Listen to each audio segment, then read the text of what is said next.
নমস্কার বন্ধুরা, আজকে আমি তোমাদেরকে দেখাবো খড় দিয়ে নটরাজ মূর্তির মের বাঁধা এবং কাঠামোতে সেট করার পদ্ধতি। তো চলো ভিডিওটি শুরু করা যাক। তো ভিডিওটি শুরু করার আগে আমার চ্যানেলে যদি তোমরা নতুন হয়ে থাকো, চ্যানেলটিকে সাবস্ক্রাইব করে বেল আইকনটি অল করে দিও।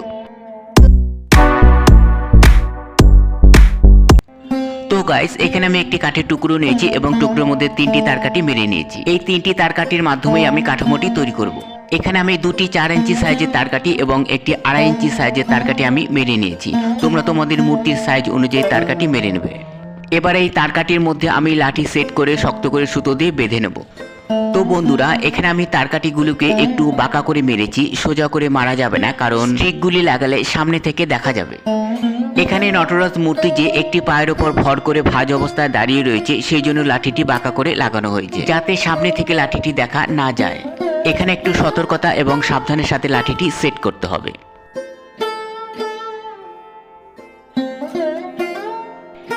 এবার একইভাবে এই সাইডে আমি আরেকটি লাঠি সেট করে নেব। তো বন্ধুরা, এখানে যে তোমরা তিনটি লাঠি দেখছো, এই তিনটি লাঠির মধ্যে আমি মাঝখানে লাঠিটিতে আমি নটরাজ মূর্তিকে সেট করব। আর দু সাইডে যে লাঠি রয়েছে, এই দু সাইডে লাঠির মধ্যে আমি নটরাজের পেছনে যে ব্যাকগ্রাউন্ড রয়েছে, সেই ব্যাকগ্রাউন্ডের জন্য আমি সেট করেছি। এবার কিছু পরিমাণ খড়কে আমি পদ্মের আকারে বেঁধে নিয়েছি। এবার এটিকে আমি পিনকাঠি দিয়ে বসিয়ে দেব। এখানে আর কোনো সুতো দিয়ে বাঁধার দরকার হবে না, দুটি পিনকাঠি মারলেই বসে যাবে। এটি একটি পদ্ম ফুল হবে এবং এর উপর আমি নটরাজ মূর্তিটিকে বাঁধবো। এবার তিনটি লাঠিকে আরো মজবুত করার জন্য এখানে আমি আড়াআড়িভাবে আরেকটি ছোট্ট লাঠি সেট করে দিলাম। এবার খড় দিয়ে নটরাজ মূর্তি অথবা যে কোনো মূর্তির মের বাঁধার সহজ পদ্ধতি আমি তোমাদেরকে শেয়ার করব। ভিডিওটি স্কিপ না করে প্রথম থেকে শেষ পর্যন্ত দেখতে থাকো, তাহলেই তোমরা খড় দিয়ে মের বাঁধার সহজ পদ্ধতি বুঝতে পারবে। তো বন্ধুরা, আর বেশি কথা বলছি না, তোমরা প্রথম থেকে শেষ পর্যন্ত ভিডিওটি দেখতে থাকো।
Mm-hmm.